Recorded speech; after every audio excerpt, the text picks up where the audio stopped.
Forget the iPhone 16 Pro Max for a second. If these massive new supply chain leaks are accurate, Nikon is about to absolutely destroy the entry-level cinema camera market. And honestly, Cupertino should be taking notes.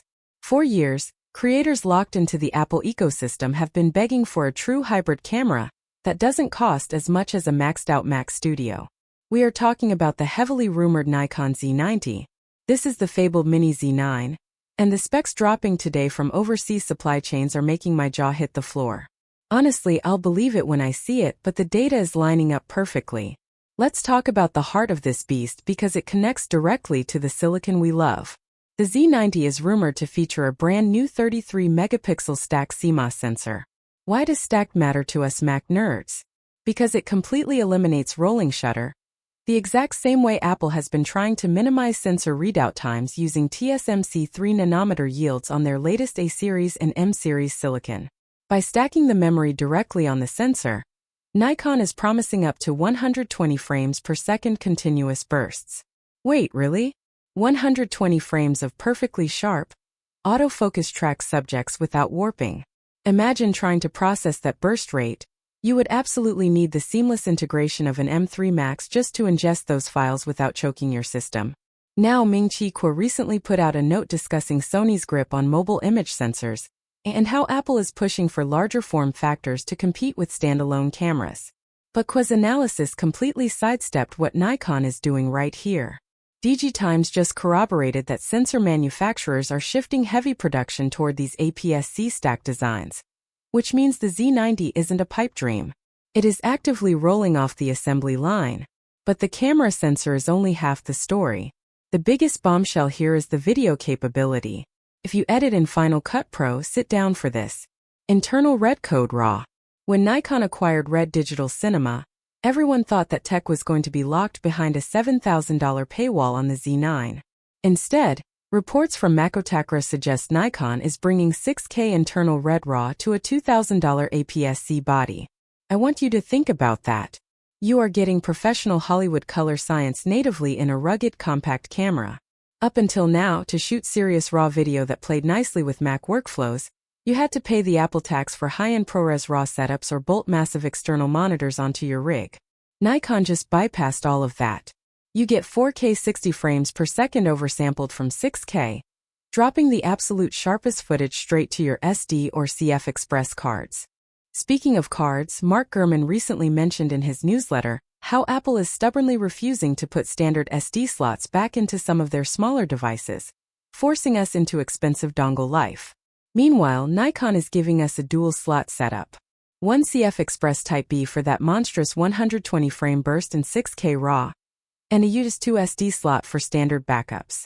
That is exactly the kind of pro-level redundancy that a daily driver camera demands.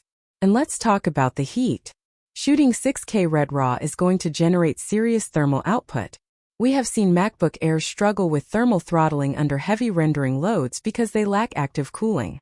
Sources speaking to the ELEC indicate Nikon has designed the Z90 with a sophisticated passive cooling system, using the entire magnesium alloy chassis as a massive heat sink. They are practically taking a page out of the fanless Mac playbook, but applying it to a dedicated cinema tool.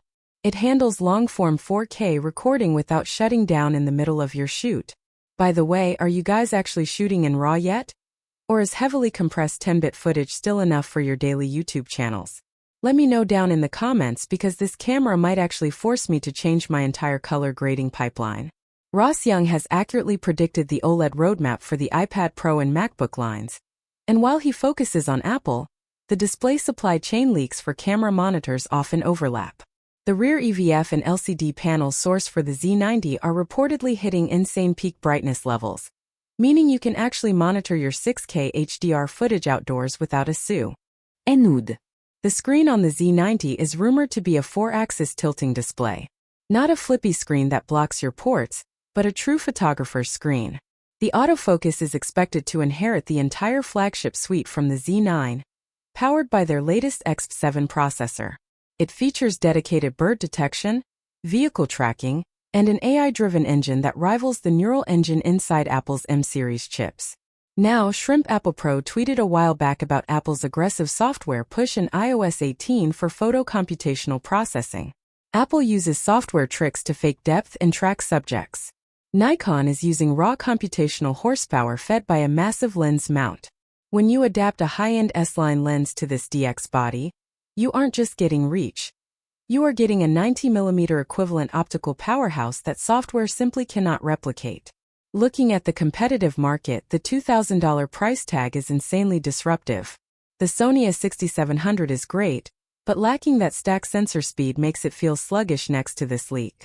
The Canon R7 doesn't have the RED integration. Even the Fuji X-H2S doesn't possess the sheer ecosystem advantage of professional RED cinema codecs that professional editors crave. Nikon buying RED wasn't just a corporate flex.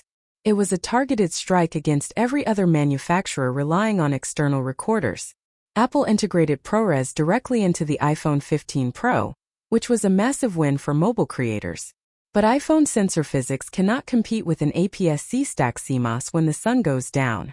If you want cinematic depth of field and true low light performance without aggressive software noise reduction, a dedicated camera is still mandatory. Let's talk connectivity. It comes with a full-size HDMI port. No more flimsy micro HDMI cables snapping off in the middle of a live stream.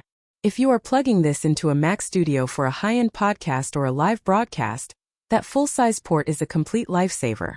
This camera feels like it was precision-engineered for the modern hybrid creator who edits on a Mac but refuses to be limited by a smartphone sensor. Nikon is taking the fight directly to the high-end creator market. And honestly, if the M5 chips drop later this year, pairing a Z90 with a new MacBook Pro is going to be the ultimate creative setup. We are tracking these leaks closely, and as soon as the final production units are spotted, we will be testing exactly how that RED RAW footage pushes our Macs to the absolute limit. Do you think Cupertino has an answer for this level of raw cinema tech? Sound off below.